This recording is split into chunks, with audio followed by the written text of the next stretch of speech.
Hey friends, in this video I'm going to show you how to use lines and a little bit of shading to make a circle look like a 3D sphere on a flat surface. What you'll need to start with is a half a sheet of paper. You can go ahead and use a whole one if you want to, but I like starting small. And then of course something to trace with, a circle and a pencil and a ruler.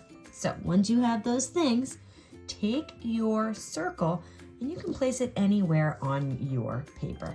You can do it off to the side. I want to try this one right in the middle. So here we go. We're going to trace lightly. Dunzo. You don't need that circle anymore. Next, you need your ruler. We're going to make some tick marks. A tick mark is this little mark you see right here, just to mark your measurements. Make sure this is very precise. See how my 0 is here, my 9 is here, and I'm going to mark this off on the inches. Very light marks. And then I'm going to do the bottom, but instead of turning my ruler, I'm going to slide it down and then do this again. This will ensure that my marks are in the same spot at the top and bottom. You'll notice I'm kind of holding the paper steady with the tip of my fingers. You don't want it to go flying. Now I have my marks at the top and the bottom. I also want to do side to side. I like turning my paper for this just so I can see a little bit better.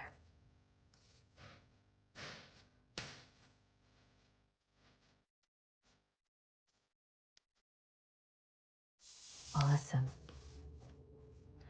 Now what we're going to do is connect these lines, but we're not going to go through the circle. We're going to go under it. Well, we're just going to avoid it altogether, really, but it's going to look like we went under it. So here we go. Gentle lines. Don't use tons of pressure here.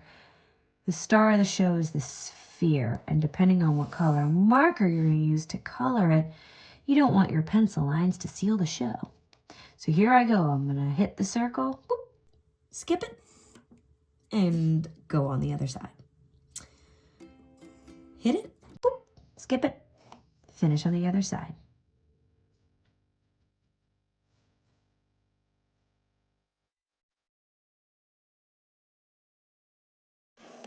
You're going to do the same thing over here.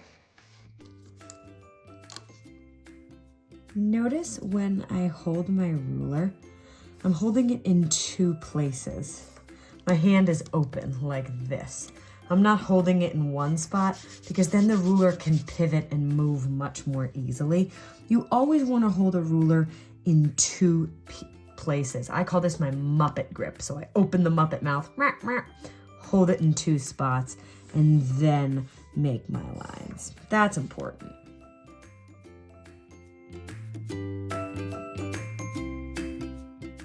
Okay, the next thing we're going to do is connect these lines with a curved line instead. The reason we're doing that is because if this was a 3D object, pushing our lines, it would distort them, kind of like this. So from a straight line, if there was something under my hands, they would kind of curve this way. Can you see how that happens? Straight, curve. See how they kind of bend? I know I got weird fingers, but it's cool beans. Anyways, let's try this out. I know that this is not quite in half, so this would start bending this way. So really gently, I'm going to practice this curve here. I don't know how far I want it yet. Maybe I'll practice up here too. I have 3 parts to connect, so I want to be sort of gradual in how much they turn or curve. But it's a gentle curve. So you can see I'm starting to make these lines. I'm holding my pencil pretty far up. If I go like this, I don't have as big of range of motion. So I'm going to hold my pencil back here. Now I have an odd grip. You do not have to imitate me. You do what feels comfortable for you. And when you get the right line, you can sort of erase what's around it. Okay, now I want to try to imitate that curve over here too. So these curves should be relatively as even as possible. And this little teeny weeny one right here. Whew, so tiny. All right, I'm gonna turn my paper because it's kind of harder for me to go in the opposite direction, so I like to turn my paper. I want this curve to match this one going the opposite way. So it wouldn't be like out there. We want it to kind of match as much as possible. So again, I'm kind of guessing first. Really light grip. Alrighty, and then I'm gonna erase the parts that I don't like. Okay. Not bad, not bad. Let's do this next one. You don't want it to be straight though, so make sure you go back and make sure your lines are curved. This is going to give you the illusion that the sphere is pulling through. Like right here, I think this curve is much better than that one. Maybe I want to go back in here and just curve that in and down just a little bit more. It's subtle, but the difference will be notable later. And I have one more here. This one's barely going to show. But that little difference will make a difference. Alrighty, we also have to go the opposite way. So here we go. We're going to start here with a curve. One more.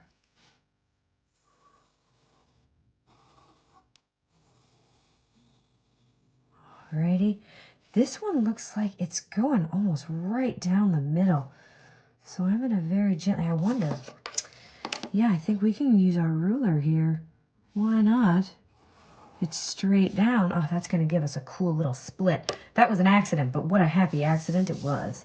Fabulous. Okay, we're going to make one more curve. Actually, we're going to make two more. One. And last but not least, this little baby guy. There we go. Remember, make that curve as notable as you can. You can always add in if you erase by accident. But make sure you're using gentle pencil lines so you can edit accordingly. You do not need your ruler anymore, so you can go ahead and choose any color marker you want. Color pencil is totally optional as well. I'm going to choose a marker because I think it'll go a little faster. Alrighty, I have chosen my sort of maroon raspberry marker. And we're going to design this kind of like a checkerboard. But can you see here, notice where your squares get distorted. Distorted means kind of shape shifted, okay? Their shape was shifted by this circle that appears to be popping out from underneath the page. And as we add our color, you're gonna notice it pop more and more. But just keep in mind which pieces are attached and which are not. Like this little piece here is attached to this little segment, but not here. I'll show you as we get going. So you're gonna start, always move in the same direction. I'm gonna start here, going up, up, and then turn my page down. I always like to go from top to bottom as I make my marks because I just have a more smoother grip that way. So here I go again. Straight down. I'm going to turn, curve. Now I can see that this little piece also goes in my circle and then straight. I'm just going to move my body instead of the whole paper this time. Okay, same thing over here. It's going to turn. You see that there? We're going to go down, around, across. Now we see this little square got distorted, not down here, because that belongs to this section, but this little section right here. Okay, and try to follow the curve as much as you can. You want to take your time with this project. If you go quickly, you're gonna miss a special detail. And what makes these optical illusions work is the attention to detail. So really, take your time, be precise. That's what will get you the best effects. And notice how I'm using the same direction as I color with my marker. Let's move on to row number 2. Now this is kind of a checkerboard pattern, so I'm gonna start over here.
Now I want to make one quick note.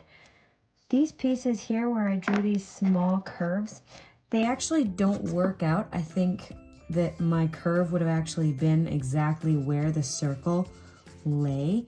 So because it would have been messing up my pattern, I decided not to use those teeny tiny curves. I think it makes more sense. Down here it's fine, but near the side it just didn't work out with the math because my pattern wouldn't have worked out with the checkerboard if I had filled it in over here. So I just wanted to share with you that that's what I did. But this up here, it works. See how this little square distorts up top?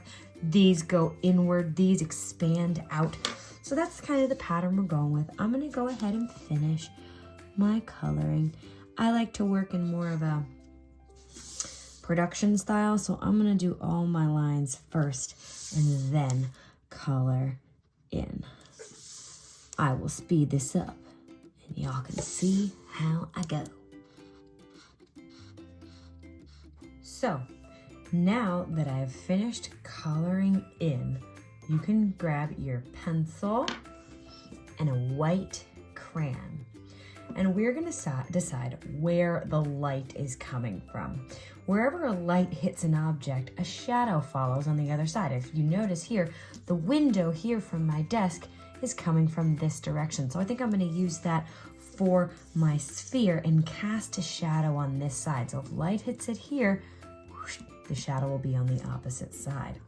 So what I'm gonna do is take my pencil from the side right here, and I'm gonna be doing a rubbing like this, going around my circle. Now I'm actually gonna turn my paper because it's easier for me to do it this way, but I know my shadow is over here, not beyond this halfway point. So as soon as your sphere starts to turn, you're gonna add that shadow as lightly as you can at first. Do not press hard or it will be very difficult to blend. And you're gonna do this right up to the edge of your sphere, like this. I always suggest using a pencil for this, not a crayon, because you can blend your pencil. And watch how I'm gonna scoot out my shadow. I'm pressing very lightly, but the more and more you press, the more and more you add, the darker it will become, so your pressure doesn't have to change. It can as you add your layers. Okay, I go around and around and around and around, but you have to be patient. Now with your finger, you can go ahead and blend that a little bit. See how that blends nicely outward, makes it a little smoother. Now if your pencil doesn't blend, you've pressed too hard. Careful about erasing though, because you can cause a little bit of smooginess if you do that. Now I've blended it with my finger once. I'm gonna go back in and add another layer of dark. Now I'm actually gonna go onto the sphere this time, gently. See how gentle that is? Because we know this is a part of the sphere that would be curved downward, and that's how it will pop. And keep going. This is a layering process. It would always be darkest right at the edge of your sphere, but please make sure you are not using hard lines. Hard lines don't blend. They don't look as natural. So be gentle. Take your time. See that there? It's pretty much a hard line there, but it's okay. I'm going to keep blending until it looks a bit more smooth. There we go. And in over here. Good. And then here we go. Okay. Now we also brought the white crayon to create some tints, some lighter spots where the light was shining. So let's scoot back this way. Aha, there we go. That's popping. See that? Keep adding if you will. That's what your hands will look like. That's totally fine.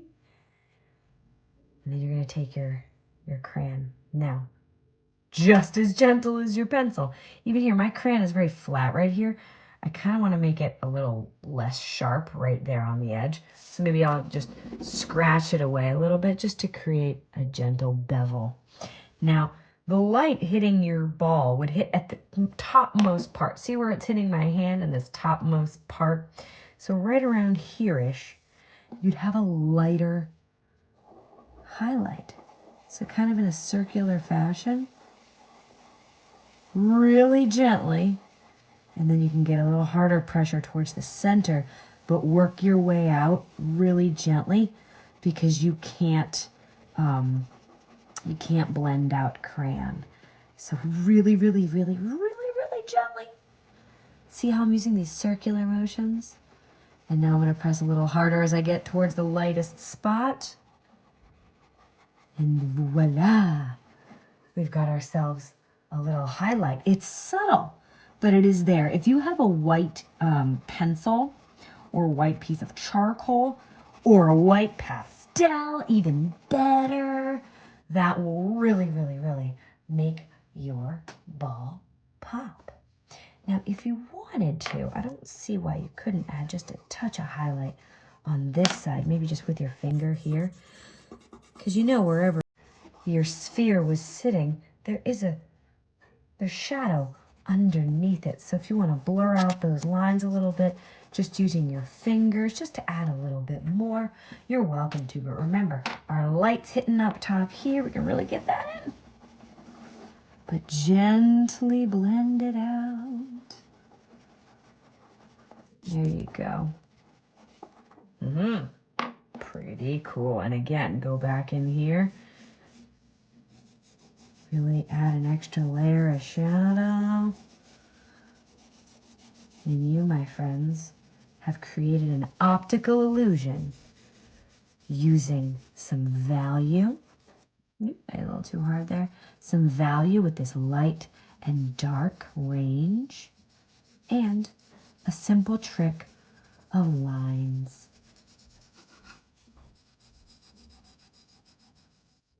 Now remember, friends, this project takes patience and precision, accuracy. You've got to be very attentive to your detail. Be mindful of how you're coloring in. If you are consistent and meticulous, which means you really focus on that detail, your circle will really pop into the sphere. So take your time and good luck. Happy creating!